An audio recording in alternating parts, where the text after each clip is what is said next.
que soit ce que nous allons faire, on ne peut jamais remplacer la famille.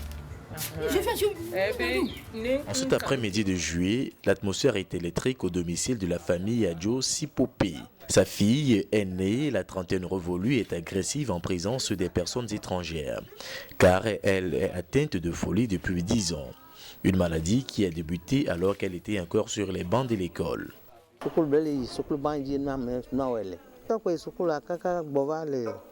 Samedi, dimanche,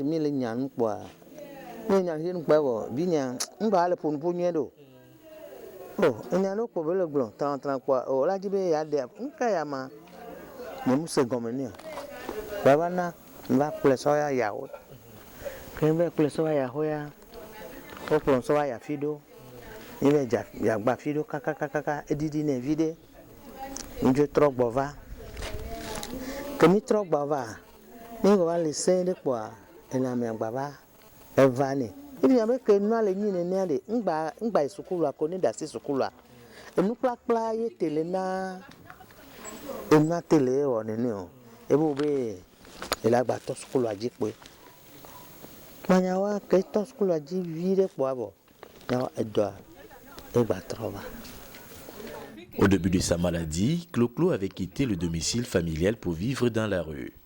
Sa famille, ne pouvant pas supporter cette situation difficile, a tout simplement décidé de la retenir à la maison enchaînée.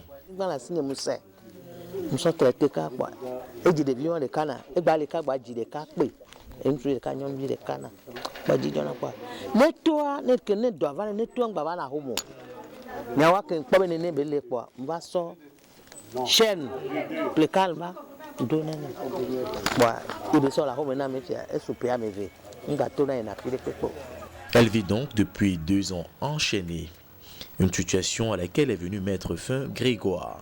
Cet homme au grand cœur a sillonné plusieurs capitales ouest-africaines pour mettre fin au calvaire des malades mentaux. Grâce à ses centres de traitement spécialisés au Bénin, en Côte d'Ivoire et au Togo, il a su redonner de l'espoir aux malades mentaux généralement marginalisés et laissés à eux-mêmes par les siens. Pour ce dernier, ils sont tous sauf des monstres. Nous avons des centres où il y a 200 malades dedans en Côte d'Ivoire, au Bénin, mais ce sont des malades seuls qui vivent ensemble. Si c'était dangereux, est-ce que 200 malades peuvent rester seuls dans un centre? Parfois, notre regard, c'est ça qui les agresse. Parce que dans notre regard, ils sentent déjà qu'on a peur d'eux. Et c'est ça qui fait leur réaction. Sinon, aucun d'eux n'est dangereux. Depuis 1990 que j'ai commencé cette histoire, je n'ai jamais vu un malade dangereux.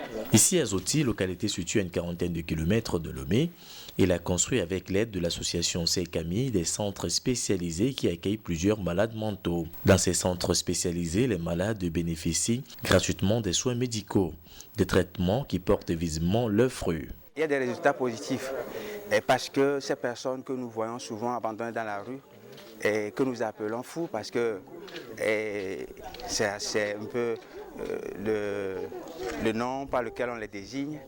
Nous, à la Saint-Camille, on ne les appelle pas fous, on les appelle les malades mentaux. Parce que nous avons compris qu'avec le traitement, c'est des gens que nous pouvons récupérer. Et donc, il y a de l'espoir pour ces personnes-là. Et quand nous les récupérons, et voilà, ils redeviennent des personnes normales comme nous, comme vous, comme moi. Et donc il faut les réinsérer dans la société. C'est pourquoi j'ai parlé de réinsertion. Même si les résultats sont au rendez-vous, le corps soignant de ce centre est confronté à certaines difficultés. Il y a des personnes qui ont une maladie et qui ont besoin d'être accueillies avant tout. Des fois, ils ont des moments d'agressivité. Ça, c'est lié à la maladie.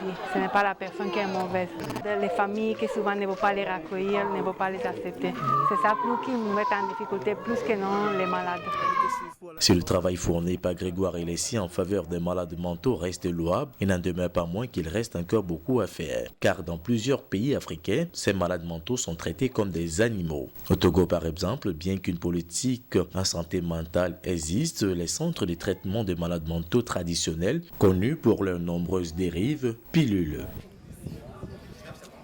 Droit Libre TV, la web télé 100% droits humains, 100% liberté d'expression.